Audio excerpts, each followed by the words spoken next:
પાલિકાની ટિકિટને લઈને કોંગ્રેસમાં બબાલ થઈ। નિરીક્ષકોની હાજરીમાં કાર્યકરો અને શહેર કોંગ્રેસ પ્રમુખ વચ્ચે બોલાચાલી થઈ।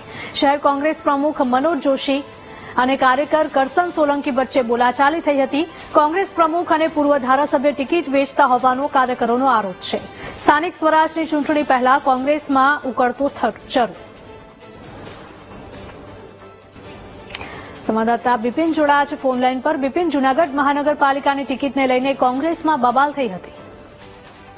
હિરલ, વાત કરીએ તો જ્યારે કોંગ્રેસની અંદર જ્યારે અત્યારે હાલ જે ટિકિટો બાંટવાનો સમય હતો ને જ્યારે ટિકિટો જે વોર્ડના ઉમેદવારોની જે જાહેરાત કરવામાં આવવાની હતી ત્યારે જે સમયે જે કોંગ્રેસ કાર્યાલયે તેમની બેઠક હતી એ બેઠકની અંદર નિરીક્ષકોની હાજરીમાં કોંગ્રેસ કાર્યકર્તા કરસન સોલંકી નામનો શખ્સ છે તેમને બબાલ કરી હતી। ખાસ કરીને વાત કરીએ તો જે કોંગ્રેસની વાત થઈ કે શિસ્ત વગરની પાર્ટી છે તેવા દ્રશ્યો સામે આવ્યા હતા। બીજી ચોક્કસથી વાત કરીએ જે કોંગ્રેસના જે નેતાઓ છે પૂંજાભાઈ વંશ છે, નિરીક્ષક છે, તેમને પૂછવામાં આવતા તેમણે તેમનો બચાવ કરતા કહ્યું હતું કે આ અમારો કાર્યકર્તા નથી અને આ તો ભાજપે એમને તૈયાર કરી અને જે કોંગ્રેસમાં ડખા કરાવવા માટે મોકલ્યો હોય તેવી વાતો સામે કરી હતી। જી બિપિન, આભાર। જૂનાગઢ કોંગ્રેસમાં બબાલ થઈ હતી જેનો વિડીયો પણ સામે આવ્યો છે। જૂનાગઢના વોર્ડ નંબર 5માં ચૂંટણી બહિષ્કારના બેનર લાગેલા પણ જોવા મળ્યા। શશિકુંજ વિસ્તારમાં ચૂંટણી બહિષ્કારના બેનર લાગ્યા।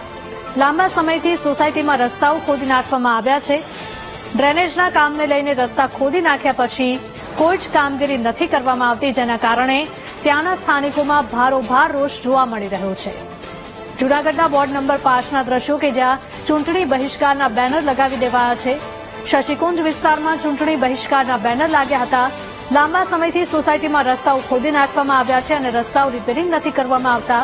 ડ્રેનેજના કામને લઈને રસ્તાઓ ખોદી નાખ્યા પછી કોઈ જ કામગીરી નથી કરવામાં આવી। છેલ્લા ઘણા સમયથી રસ્તાઓની આ જ હાલત હોવાના કારણે ત્યાંના સ્થાનિકોને ભારે હાલાકી પડે છે।